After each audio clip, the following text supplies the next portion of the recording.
পেছন থেকে নিন্দা করাটা অবশ্যই নিষিদ্ধ, হোক সেটা রমজান মাসে বা অন্য যে কোনো মাসে। এখন একজন মহিলা যদি তার স্বামীর কাছে শাশুড়ির নামে অভিযোগ করে, তাহলে কি ধরা হবে যে মহিলা পেছন থেকে নিন্দা করছে?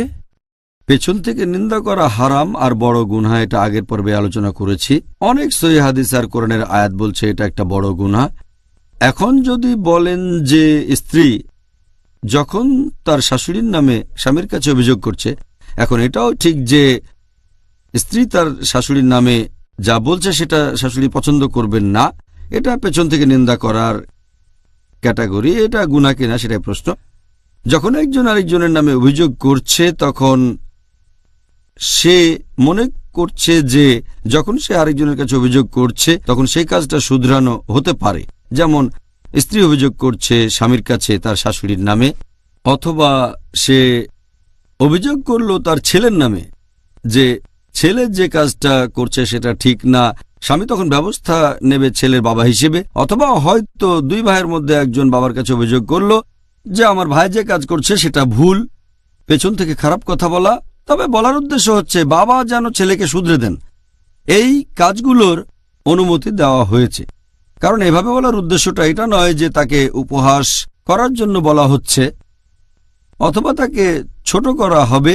এখানে আসল উদ্দেশ্যটা হচ্ছে যখন কেউ আরেকজনের নামে অভিযোগ করছে যাতে করে কাজটা শুধরানো হয়। আপনারা যদি তাফসির পড়েন ইমাম আন-নাওয়ীর, এই হাদিসটার উল্লেখ আছে সহিহ মুসলিমে, এটাও গত পর্বে আলোচনা করেছি। হাদিস নম্বর 6265। সেখানে আমাদের নবী সাল্লাল্লাহু আলাইহি সাল্লাম বলেছেন, তোমরা জানো পেছন থেকে নিন্দা কি? সাহাবীগণ বললেন যে আল্লাহর রাসূল ভালো জানেন। নবী বললেন যে কেউ যদি কারো নামে পেছন থেকে কথা বলে যেটা সে পছন্দ করে না, সেটাই হচ্ছে পেছন থেকে নিন্দা করা। একজন সাহাবা বললেন, যদি অভিযোগটা সত্যি হয় তাহলে কি হবে? নবী বললেন, তাহলে পেছন থেকে নিন্দা করা, যদি মিথ্যে হয় তাহলে হবে মিথ্যে অপবাদ দেয়া। এখন এই হাদিসের ব্যাপারে ব্যাখ্যা দিতে গিয়ে ইমাম আন-নাওয়ী বলেছেন যে পেছন থেকে নিন্দা করা বা গীবতের 6 অবস্থায় অনুমতি আছে। 1 নম্বর তিনি বলেছেন যে যদি কোনো কিছু বলা হয় দেশের শাসকের কাছে বা বিচারকের কাছে, অন্য আরেকজন মানুষের নামে কোনো রকম অভিযোগ করা হয় যে তার সাথে অন্যায় করেছে, হয়তো তার সম্পদ চুরি করেছে, কোনো মূল্যবান সম্পদ হতে পারে, অথবা কোনো অন্যায় করেছে, যদি তার নামে অভিযোগ করেন শাসক অথবা বিচারকের কাছে আরেকজন মানুষের নামে আরেকজন মুসলিম, এটার অনুমতি আছে, কারণ আপনি অন্যায়ের বিচার চাচ্ছেন। এই ধরনের ক্ষেত্রে গীবতের অনুমতি আছে।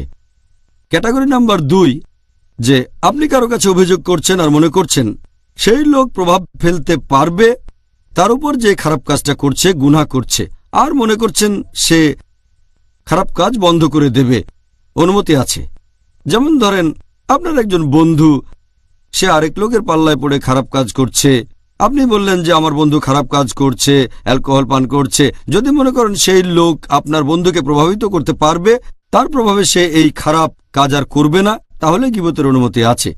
তাহলে স্ত্রী যখন স্বামীর কাছে অভিযোগ করছে, সেটা আসবে প্রথম বা দ্বিতীয় ক্যাটাগরিতে। হয়তো স্ত্রীর সাথে কোনো অবিচার করা হয়েছে, অথবা স্ত্রী স্বামীর কাছে বলতে চাইছে সে তার শাশুড়িকে শুধরে দেবে, প্রথম দুটোর একটাতে পড়বে। বাকি 4টা ক্যাটাগরি ইমাম আন-নাওয়ীর মতে যেসব ক্ষেত্রে গীবত করা যায়। 3 নাম্বার, যদি আপনি যান কোনো মুফতির কাছে, কোনো ধর্মীয় ব্যক্তিত্ব, কোনো ধর্মীয় উপদেশের জন্য, হয়তো বললেন যে আমার বাবা এই কাজ করেছে অথবা আমার স্ত্রী এই কাজ করেছে, অভিযোগ করলেন, জিজ্ঞেস করলেন কি করা উচিত।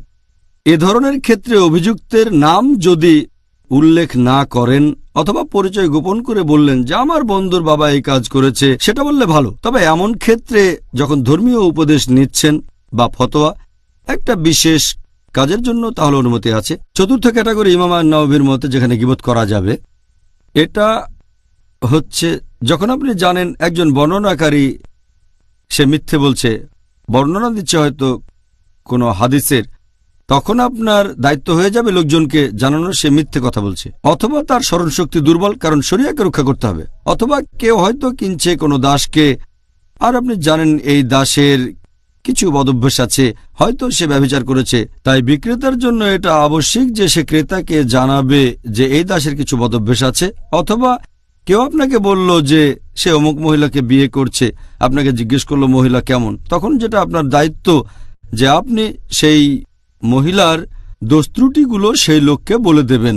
এখানে উদ্দেশ্যটা সেই লোককে ছোট করা নয়, এখানে উদ্দেশ্যটা সেই লোককে কোনো রকম অপমান করা নয়, উদ্দেশ্যটা হচ্ছে সঠিক তথ্য জানানো, হোক বিয়ের জন্য বা ব্যবসার জন্য। তাহলে এটা হচ্ছে চতুর্থ ক্যাটাগরি যেখানে ইমাম আন-নাওভি বলেছেন যে অনুমতি আছে। 5 নম্বর ক্যাটাগরির কথা যদি বলতে হয়, যদি জানেন কেউ কোনো গুরুতর পাপ করছে জনসমক্ষে মদ পান অথবা প্রতারণা করা অথবা চুরি করা, তখন আপনি লোকজনের সামনেই বলতে পারেন যে এই লোক অন্য লোকের সাথে প্রতারণা করে অথবা চুরি করে অথবা সে বিভিন্ন বেদাত কাজ করে অথবা একজন ধর্মীয় ব্যক্তিত্ব হয়তো কোনো ফতোয়া দিচ্ছে আর আপনি জানেন যে এই লোকটা সত্যবাদী নয়, তাই এখানে অনুমতি আছে সেই লোকের বিরুদ্ধে কথা বলবেন।